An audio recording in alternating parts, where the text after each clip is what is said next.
Totally. And sometimes that cold air holds a little tougher, a little bit longer. So again, really important to stay tuned to the forecast while the event is happening. We give you a virtual view of what it's going to be like in the Dallas area. Of course, with that rain falling, changing to that freezing rain, even wintry mix at times as we see that cooler air settle in. So again, all about the depth of the cold and the extent of the cold, but wouldn't be surprised to see snow showers also mixing in across parts of North Texas during this event. So winter storm warnings are in effect. That'll take into account all of the winter precip types. Of course, we got the ice storm warnings farther off to the north and east into parts of Arkansas. Winter storm watches also in effect farther off to the north and west of the Dallas-Fort Worth Metroplex. When we look at our temperature profile for a place like Dallas, this is so important to look at the atmosphere as a whole. That way you can determine what kind of precip you're going to find. And in winter, this is so critical. So here, when we've got 18,000 feet, again, sub-freezing temperatures, have that little warm layer aloft around 10,000 feet. That continues through the 5,000-foot layer. So any snow showers falling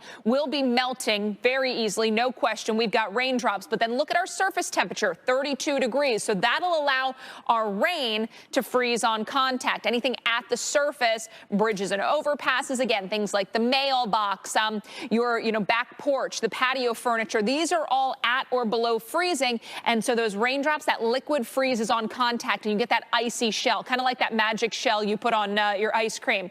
As we move forward in time, you can see Tuesday morning, now we've got that temperature at the surface dropping. So again, no question we've got freezing rain when the temperature is around 30, still dealing with that warm layer aloft at 5,000 feet during the afternoon and evening on Tuesday. But again, our surface temperatures actually cooling. So that cold air at the surface expected to hold tough in the Dallas area, and that will keep us in the ice zone. Eventually, though, into Wednesday afternoon, the expectation is that we'll finally see some warmer air at the surface taking over. 35, that would change us to a cold rain, but not a freezing rain. And that would be really key with our temperatures into Thursday morning, staying in those mid-30s at the surface. Again, that would be some good news for travel. Obviously, still very uncomfortable, but a big difference between just a cold rain and the freezing rain. So for Dallas, Tuesday into early Wednesday, that's really our problem time with the worst of the ice. I think by lunchtime or at least early to mid-afternoon on Wednesday, we finally get that cold air out of here at the surface,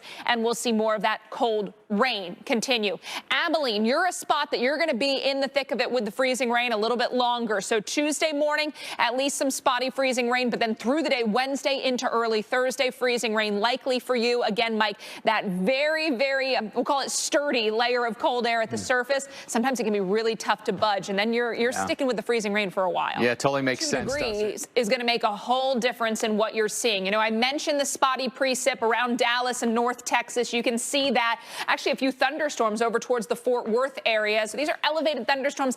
And then at the surface, we've just got really cold air. And it's a fairly thin layer of cold air, but enough. And it's dense. It's very cold. It's not moving anywhere. And so that's allowing that precip to freeze on contact. We do have some cold rain across sections of East Texas, and then snow up into Oklahoma, parts of Missouri, and extreme northern sections of Arkansas. But let's take a closer look down here at what we've got. Graham, you're reporting 22 with snow showers. You can see some of those thunderstorms here again on the west side of Dallas, and temperatures in this zone are in the 20s, low to mid 20s for many. So again, you've got that very cold air higher up in the atmosphere, a little warm layer aloft. So raindrops falling, as they fall into that cold air, they freeze on contact with whatever's on the surface. We've got some thunder snow up into parts of Oklahoma. Again, Seminoles at 19. We've got 20 in Tulsa, reporting a wintry mix. But again, more likely than not, it's freezing rain that's falling, as well as some sleet pellets. So you're probably dealing with ice, unfortunately,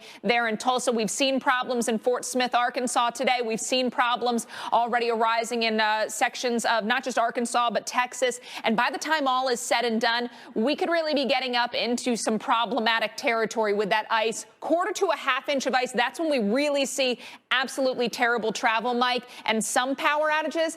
Down there near Dallas, over a half an inch would be awful for power outages and tree damage. Yeah, it certainly could be. And then,